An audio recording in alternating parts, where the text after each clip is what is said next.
পাপের কথা উঠলেই কোথাও কোথাও বিশেষ প্রতিক্রিয়া দেখা দেয়, কারো কারো শরীরে জ্বালা ধরে। আমরা সবাই জানি কিছু পাপ আছে যার কোনো ক্ষমা হয় না।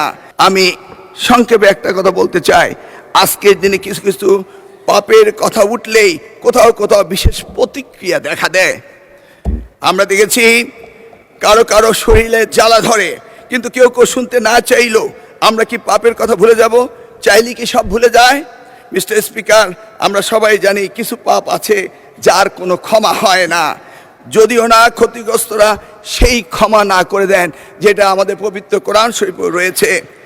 আমরা বাস্তবতায় অনেক সময় অনেক কিছু মেনে নেই, উপেক্ষা করি, হজম করি এবং কম্প্রোমাইজ করি, কিন্তু তাই বলে পাপ কি কখনো মুছে যায়? উত্তর একটাই, পাপ কখনো মুছে যায় না। সত্যটা হলো, এই জাতির ইতিহাসে সবচেয়ে বড় পাপের ঘটনাটি ঘটেছিল 1971 সালে। 54 বছর পরও জাতি তা ভুলে যায়নি। তার প্রমাণ 2026 সালের 12ই ফেব্রুয়ারি আজকের এই মহান সংসদে আমরা এসেছি। সুতরাং এই পাপের কথা আমরা ভুলে যাব না, বরং প্রজন্ম থেকে প্রজন্ম আমরা এই পাপের কথা বলেই যাব। মাননীয় স্পিকার, মিস্টার